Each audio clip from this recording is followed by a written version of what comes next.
আজি আলোচনা কৰিম যে প্ৰধানমন্ত্ৰী আৱাস যোজনাৰ গ্ৰামীণ প্ৰধানমন্ত্ৰী ঘৰৰ লিষ্টটো কেনেকৈ ওলাব। এইটো আগৰ ভিডিঅ'ত আমি সম্পূৰ্ণ প্ৰচেছটো দেখুৱাইছোঁ। আৰু এতিয়া আপোনাৰ আইডি কেনেকৈ ওলাব পাৰিব আৰু আপোনাৰ আইডি নাম্বাৰ ওলাই কেনেকৈ আপুনি চাব পাৰিব যে আপোনাৰ ঘৰটো চেংচন হৈছে না নাই বা পইচা ক্ৰেডিট হৈছে না নাই, কেনেকৈ চাব সেইটো আমি দেখুৱাম।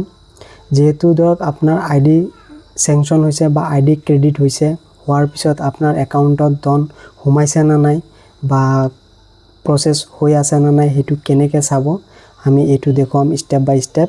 গতিকে ভিডিঅ'টো স্কিপ নকৰিব, নহ'লে সম্পূৰ্ণ ভিডিঅ'টো নাচালে আপুনি বুজি নাপাব বা আপুনি নিজে সেই বস্তুটো চাব নোৱাৰিব। যদি আপোনাৰ ঘৰৰ পইচা সোমোৱা নাই, আপুনি নিজে ঘৰত বহি অনলাইন মাধ্যমে আপুনি চাব পাৰিব। নহ'লে আপুনি পঞ্চায়তত গৈ আপোনাৰ পঞ্চায়ত অফিচাৰক সুধিব লাগিব, ছাৰ মোৰ ঘৰটো চেংচন হৈছে নে নাই। হ'ব পাৰে আপুনি বহুত দিন যাব লাগিব, কিন্তু এইটো ভিডিঅ' চাই আপুনি নিজৰ মোবাইলতে আপুনি একদম নিজে হিচাপে চাব পাৰিব। কোনো অফিচাৰৰ তাত যাব নালাগে, কোনো কম্পিউটাৰৰ চেণ্টাৰতো যাব নালাগে। ইয়াৰ আগৰ ভিডিঅ' যিটো দেখুৱাইছোঁ সেইটো আপোনাৰ আইডি নাম্বাৰ কেনেকৈ ওলাব সেইটো দেখুৱাইছোঁ। আৰু এইটো ভিডিঅ'ত আমি দেখুৱাম এই আইডি নাম্বাৰৰ জৰিয়তে আপোনাৰ ঘৰটো চেংচন হৈছে নে নাই, কিমান টকা আপোনাৰ একাউণ্টত ক্ৰেডিট হৈছে, আপুনি সেইটো কেনেকৈ চাব এইটো ভিডিঅ'ত দেখুৱাম। তে ভিডিঅ'টো সম্পূৰ্ণ চাই থাকক। প্ৰথমতে গুগল চাৰ্চ কৰক। ইয়াত টাইপ কৰিব লাগিব প্ৰধানমন্ত্ৰী আৱাস যোজনা গ্ৰামীণ।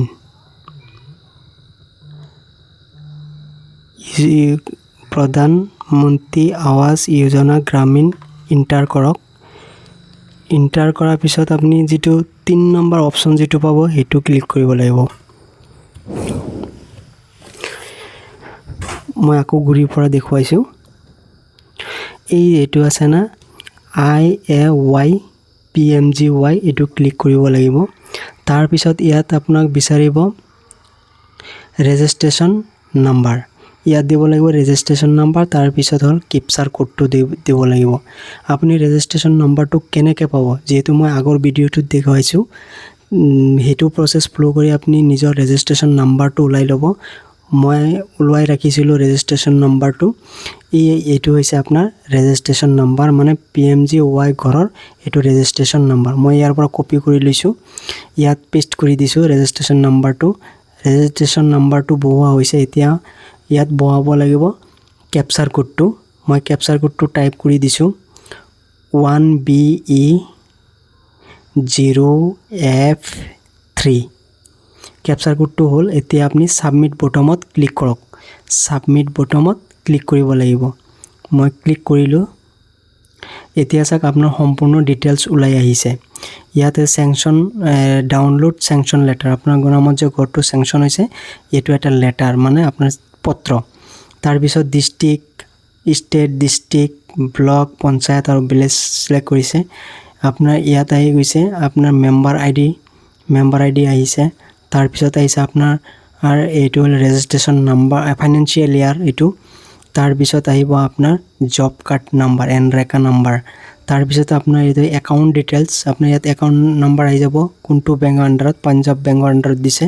তাৰপৰা আধাৰ ষ্টেটাছ, এইটো authentication by UID for verified by PMMS, আপোনাৰ ষ্টেটাছ ভেৰিফাইড, আপোনাৰ একাউণ্ট সম্পূৰ্ণ শুদ্ধ হিচাপে ভেৰিফাইড কৰিছে।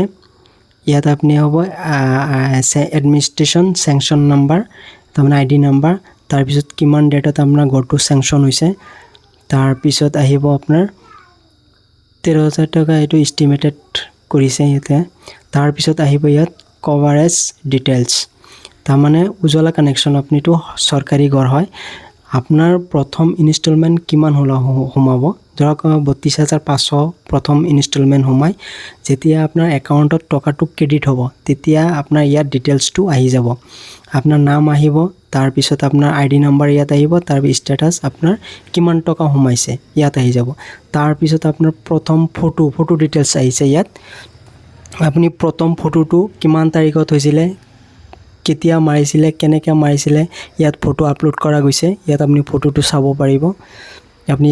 চাব পাৰিব সিকিউৰিটি পাৰপসৰ কাৰণে মই ফটোটো উল্টাকে দিছোঁ তাৰপিছত সেকেন্ড ফটোটো চাব পাৰিব যেটো ফ্ৰন্ট সাইড আৰু বেক সাইড দুইটা ফটো আপলোড কৰা যায় আৰু কিমান ডেটৰ আপোনাৰ ফটোটো আপলোড হৈছে ইয়াত তাৰিখটো দেখুৱাব যদি ভিডিওটো ভাল লাগিছে ইনফৰমেশন পাই তেতিয়াহলে আপুনি লাইক কৰিব সাবস্ক্ৰাইব কৰিব আৰু শেয়াৰ কৰিব